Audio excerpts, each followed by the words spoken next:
violence which is based on one's gender or sexuality.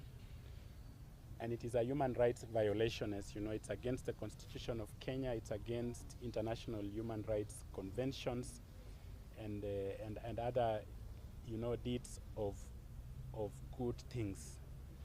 So we've done sensitization. We've worked for 12 kilometers right from Chandaria Cancer and Chronic Disease Center through the Center for Assault Recovery of Eldoret, all the way to deep into town, all the way to Sirikwa Hotel, towards Moi Girls and back here. And along the way, we stopped to listen to Wananchi, to listen to the citizens and to talk to them about this matter. And what it has come to our attention, even from the work alone, that the vice is very high, it's very rampant. Even in the silent estates, it is happening. It is not reported, but it is happening. And therefore, it is our work to work with you, the media and the press, to report this to the public and to fight against it and to make sure that we bring it to zero. We must all be zero tolerant on matters that have to do with violence of any form, particularly based on gender and sexuality. So we've reached thousands of people today, and we want again using this medium to reach millions of people across the globe, not just limited to Kenya, as we spread this message. And we want to thank the government of Kenya for having a Ministry of Gender that deals with these issues, and the county governments also led by our host county government of Uasin Gishu here, that also has a gender department. And besides that, we are happy to note today that other than the Center for Assault Recovery of Eldoret that is in Mtrh, Uasin Gishu County has also come up with a unit at the district hospital, what used to be called the district hospital, which is the county referral hospital of Uasin Gishu now. And we have also the team from there. We appreciate you for joining us. I think Mr. Bet and the team, a team that is comprehensive. And we do capacity building as Mtrh of all the counties, over 25 counties in the western half of Kenya, because we want them to give the first attention to the survivors of sexual and gender violence. And then Mtrh, we give the specialized care on referral basis. And we want to say that our care is comprehensive and is under one roof. Once the client arrives there, they do not need to be tossed up and down. So we have services which are friendly to the client. And we want to urge every hospital to make sure that your services are friendly to the clients. Clients should not move anywhere. The clerking, the history taking, the examination, the taking of samples and swabs, everything including documentation and filling of P3 form, taking labs, giving medication, all of it is done under one roof. And today we have a small room there at the emergency department, room 6, that does this, and it has done it from the year 2007. I am the founder with Professor Mamlin, Sarah Mamlin, and Dr. Simiyu. We founded that center in 2007. Early 2007, around February, we started with a small grant to make sure that, because people were not getting any services at all, so we have very comprehensive services under a small room.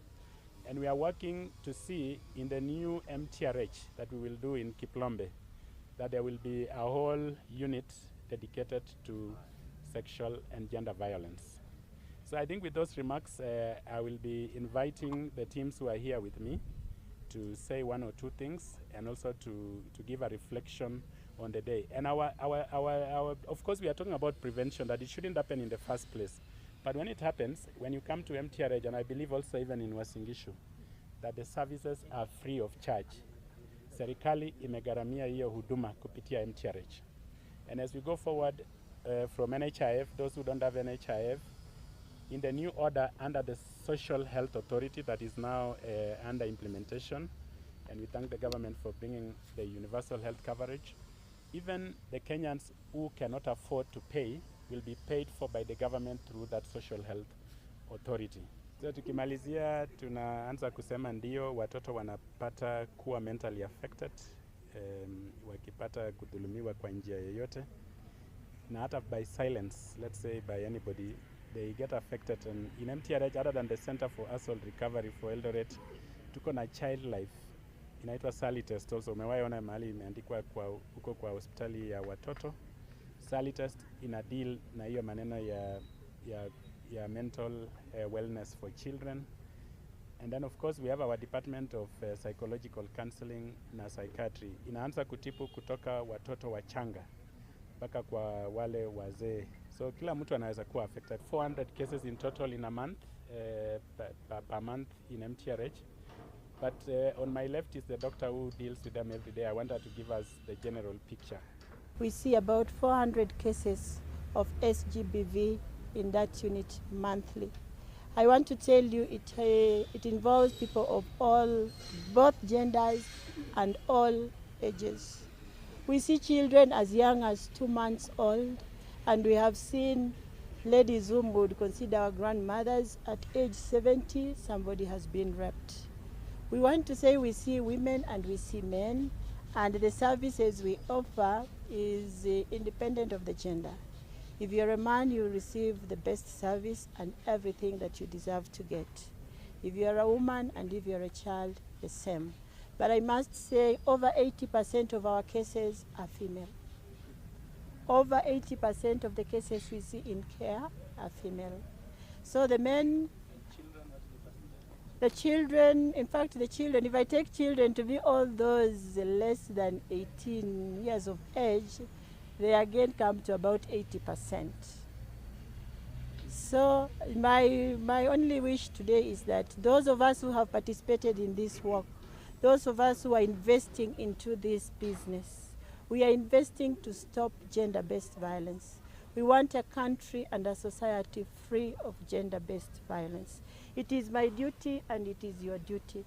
Let us all work together, regardless of our age, regardless of our gender, to ensure that we have a gender-based violence-free nation. For the men, it's unfortunate, I must say, that when the women decide to assault you, they do it to the best of their ability. The cases we see of men who have been assaulted, they have really been injured. And normally when you dig deep, it is because this woman has been keeping on for the last 10, 15 years, and by the time she decides to harm you, she really harms you. Let us not wait for that opportunity. And men, secondly, notion that how can a man go to say I was beaten? Please come up, say it, and we shall journey with you, we shall help you. Asante sana, Mtrh hiyo center ianze. Na ningetaka kusema hivi, kwanza kwa upande wa wanaume, nafikiri culture imewafinyilia sana, kwa sababu the culture ina believe ya kwamba mwanaume atakani kusema ya kwamba nimedhulumiwa, ni yeye anatakana akinge familia. But kwa kisasa vile tunavyoongea hivi, wenye wamedhulumiwa zaidi ni wanaume.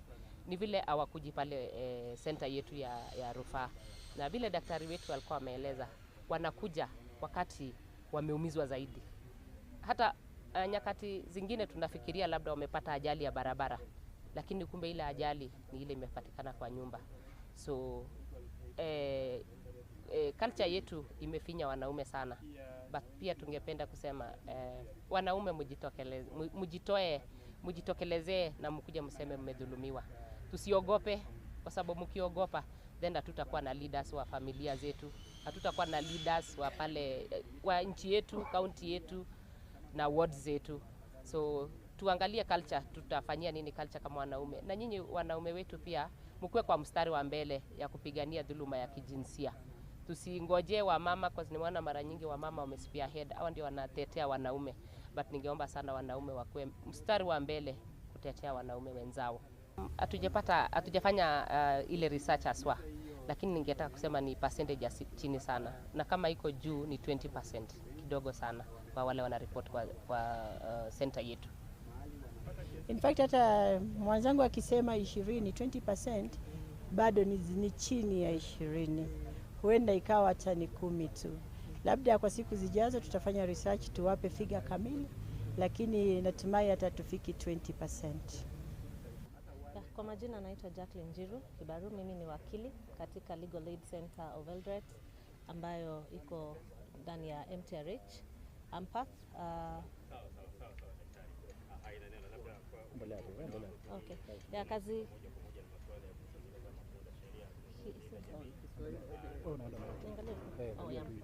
So kazi yetu sana pale Legal Aid Center of Eldoret ni kupokea wale survivors ambao wametoka care na kuja kwetu ili kupata legal support. So kazi yetu ni kuwawakilisha pale kotini na kuensure ya kwamba wamepata access to justice.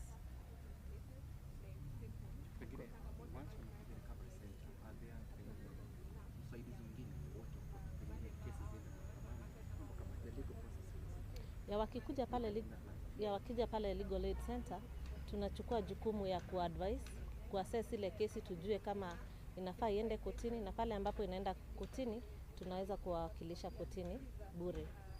Kwa hivyo tunaenda mahakamani kwa niaba yao kuwakilisha, na pia kuna zile kesi ambazo wanapata shida na polisi ikikuja maneno ya arrest. Kwa hivyo tunaweza kufuatilia na polisi kuweza kuarrest wale perpetrators on time na kuarraign kotini. Asante. Na jinsi ambavyo tumesikia na vile tumetembea, tumeona kwamba hii dhulma ya kijinsia ni kitu ambacho watu wengi walikuwa hawaoni kwamba ni jambo ambalo wanaweza kutilia maanani, na tumeona kwamba sisi wote tuungane ili tuongee, ili tuweze kuleta ili jambo katika jamii zetu na kuongea barabarani kiwazi, kwa sababu imekuwa ni siri katika manyumba mbalimbali. Watu wanafurugana, watu wako na vita na hawataki kusema. Bibi anaficha kwa sababu anaficha bwanake, na naye bwana akidhulumiwa anaficha kwa sababu hataki kuchekelewa na wenzake. Kwa hivyo leo tuko hapa kusema hadharani kwamba hivi vita ambavyo tunapigana vya kuondoa kabisa dhuluma ya kijinsia ni jambo ambalo tunataka kuzingatia. Jambo lingine ningependa kusema kwa wazazi wetu, watoto wetu wameingia katika shughuli za mitandao. Mambo mengi yanafanyika katika shughuli za mitandao, na sisi kama wazazi hatuangalii watoto wetu kwenye simu zao, kwenye mitandao yao wanaona nini. Na tumeona kwamba pia watoto wengi wameanza kuhatarisha maisha yao, wengine hata wanajinyonga kwa sababu wamedhulumiwa katika mitandao mbalimbali. Kwa hivyo wazazi, ningependa kuwahimiza muende nyumbani muangalie watoto wenu katika mitandao yao wanaongea na nani, ni nini wanachokitazama, ni shughuli gani zinaendelea, kwa sababu tunaweza kuzungumza ile ya mwili ya kuona, ile ambayo tunasikia kwa masikio, lakini yale ambayo watoto wanaona katika mitambo ambalo litaleta hasara kubwa sana siku zijazo ikiwa hatuwezi ya dhuluma ambazo watoto wetu wako kupata saa hizi katika mitandao mbalimbali ambayo wanashughulika nayo. Na pia kumalizia, shirika la SOROPTMIST International, jambo letu la maana sana ni kupeana awareness na kuweza kuleta habari katika jamii mbalimbali, kwa sababu tunashughulikia elimu ya wasichana na wanawake, tunashughulikia uongozi wa wasichana na wanawake, na pia tunajua msichana asiposoma hataongoza.